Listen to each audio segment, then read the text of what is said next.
In this chapter, we will explore the basics of working with layers in Procreate, including layer selection, organization, visibility, and more. Layers are one of the most powerful features a digital artist can use. Layers allow you to create complex compositions and edit your artwork non-destructively. They can be added, deleted, reordered, and adjusted for visibility. Artists can even experiment with various layer blending modes, merge layers together, and create masks for precision editing. I will cover a few of the basics of working with layers since Procreate has some unique ways of controlling them. However, I would recommend watching my reference video about layers for a more comprehensive explanation of what they can do. In Procreate, the layer commands can be found in the Layers panel at the top right of the UI. As you can see, this character is made from a bunch of layers.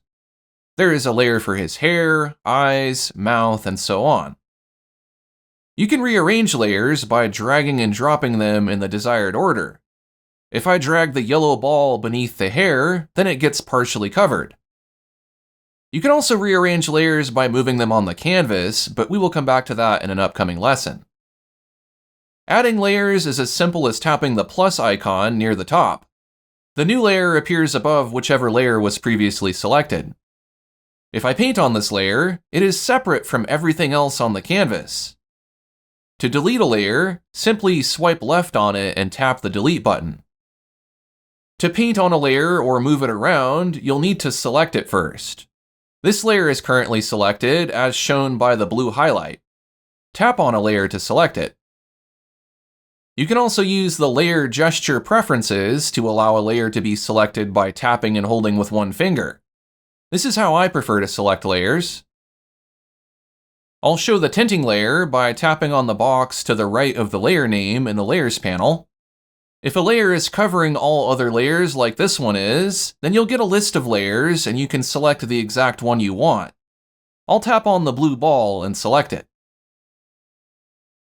I'll open the Layers panel and hide the tinting layer.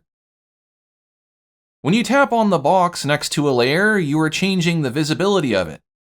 When hidden, the layer is not visible, but it is still there.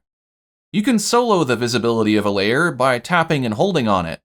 Now all layers except for that one will be hidden. To unsolo the layer, tap and hold on the checkbox again. When a layer is hidden, you cannot paint on it and most edits will not work. If you try to, a reminder will pop up asking you if you want to show the layer. Next, let's scroll down to the bottommost layer in the Layers panel. There is a special background color layer we can take a look at. You'll notice I have two layers for the background. The topmost one is just a regular layer with a background painted on it. It's not the same as the background color layer. I'll hide that upper layer. Now you can see the background is filled with gray, which is the color chosen as the background color.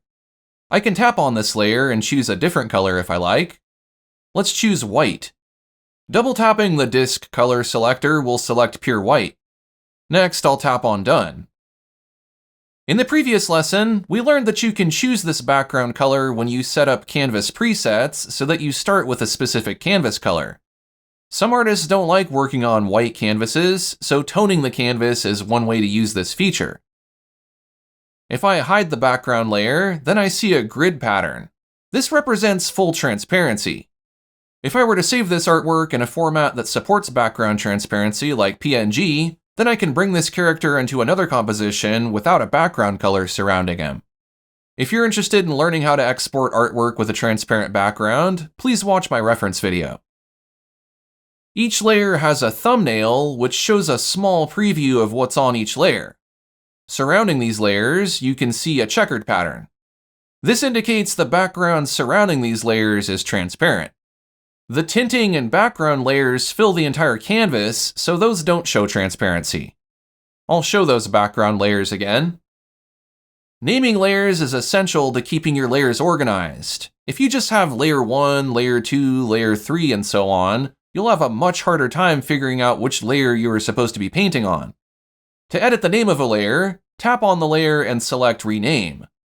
You can use a physical keyboard, the on-screen keyboard, or speech-to-text to add the label, or if you're using the Apple Pencil Pro with Scribble enabled, you can scratch out the name and write in a new one. For the most part, the handwriting recognition is pretty good, but it can make mistakes sometimes. For some tips on naming layers, see my reference video. Accidentally painting on the wrong layer can create a lot of confusion and frustration. It happens to even the most experienced artists sometimes. If you want to avoid painting on the wrong layer, the best thing to do is lock any layers you aren't working on. You can do this by swiping left on a layer and choosing Lock. Any attempt to paint on a locked layer will result in a warning message, which gives you the option to unlock the layer. You can also unlock layers by swiping left.